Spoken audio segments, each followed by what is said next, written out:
नमस्कार, one India Hindi में आपका स्वागत है। कोरोना वैक्सीनेशन का दूसरा चरण शुरू हुआ। कोरोना वायरस संक्रमण के खिलाफ छेड़े गए टीकाकरण अभियान के दूसरे चरण में कई चुनौतियां सामने आ रही है। दूसरे चरण में 1 मार्च से सरकारी अस्पतालों के साथ साथ सरकार द्वारा रजिस्टर्ड निजी अस्पतालों में भी टीकाकरण अभियान शुरू किया गया। टीकाकरण को लेकर लोगों में जागरूकता के साथ उत्साह भी दिखाई दिया। हालांकि कई शंकाओं के साथ साथ लोगों को कुछ तकलीफों का भी सामना करना पड़ा। दरअसल गुरुग्राम के मेदांता अस्पताल में टीकाकरण से जुड़ी जानकारियां लेने और टीकाकरण के लिए रजिस्ट्रेशन कराने के लिए सुबह से ही आने वालों का तांता लगा रहा। अस्पताल की ओर से हेल्प डेस्क बनाया गया था, लेकिन रजिस्ट्रेशन से लेकर दूसरी कई समस्याओं से लोगों को जूझना पड़ा।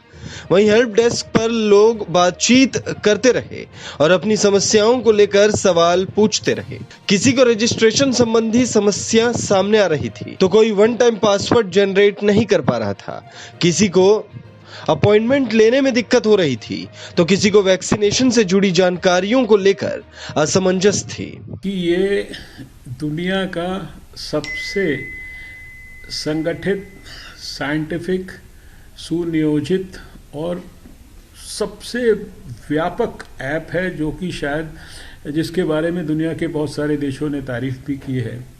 आज इस ऐप को देश में करोड़ों लोगों के लिए प्रारंभ किया गया था और 9 बजे बहुत सारे करोड़ों लोग जो है इसके ऊपर, ऐप के ऊपर, चूँकि उन्होंने अपनी बुकिंग करने के लिए प्रयास किया, तो शुरुआती कुछ जो मेरी जानकारी है उसमें शुरुआती कुछ 30-40 मिनट ऐप के अंदर कुछ एक प्रकार से रुकावटें आई, लेकिन उसके बाद उन सबको कंट्रोल कर लिया गया और आज के लिए जितनी बुकिंग्स या संभावित जो इम्यूनाइजेशंस के लिए जो सेशंस, चाहे वो सरकारी अस्पताल थे या प्राइवेट अस्पतालों ने जो उसमें दिखाए थे, वो सारे के सारे बुक हो गए। अब फर्स्ट डे पर अभी हमने स्टेट गवर्नमेंट्स को कहा है कि आप अपनी जो आज की वैक्सीनेशंस की संख्या को और ज़्यादा बढ़ाइए, उसके ऊपर जो ऐप के ऊपर जो आपको सेशंस दिखाने हैं उनको भी आप साथ में दिखाइए और ज़्यादा।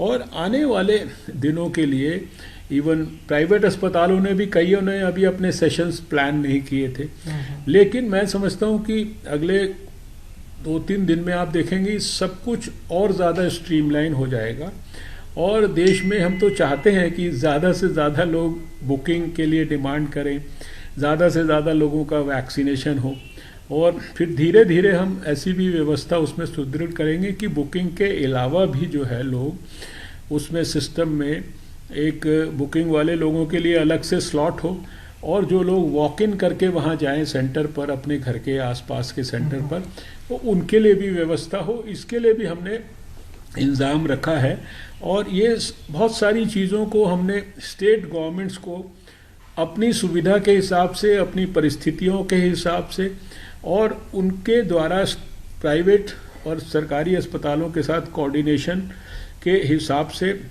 उनको रेगुलेट करने के लिए हमने उनको छूट और फ्रीडम दी है। आपको बता दें, कोरोना टीकाकरण को लेकर केंद्रीय स्वास्थ्य मंत्रालय ने बड़ा कंफ्यूजन दूर किया है। मंत्रालय ने बताया कि कोरोना वैक्सीन के लिए कोपिन ऐप पर रजिस्ट्रेशन नहीं होगा, बल्कि उसके लिए पोर्टल पर लॉगिन करना होगा। दरअसल इसे लेकर भ्रम फैल गया था कि कोरोना वैक्सीन के लिए ऐप पर रजिस्ट्रेशन होगा। मंत्रालय का कहना है कि वैक्सीन के लिए पोर्टल पर ही पंजीकरण होगा और ऐप सिर्फ एडमिनिस्ट्रेटर्स के लिए ही है। मंत्रालय ने लिखा, कोविड वैक्सीनेशन के लिए कोविन पोर्टल पर जाकर ही रजिस्ट्रेशन कराना होगा और अपॉइंटमेंट लेना होगा। बेनिफिशियरी रजिस्ट्रेशन के लिए कोविन ऐप नहीं है। प्ले स्टोर में जो ऐप है वो सिर्फ एडमिनिस्ट्रेटर्स के लिए ही है। इस खबर में फिलहाल इतना ही। तमाम अपडेट्स के लिए बने रहिए वन इंडिया हिंदी के साथ।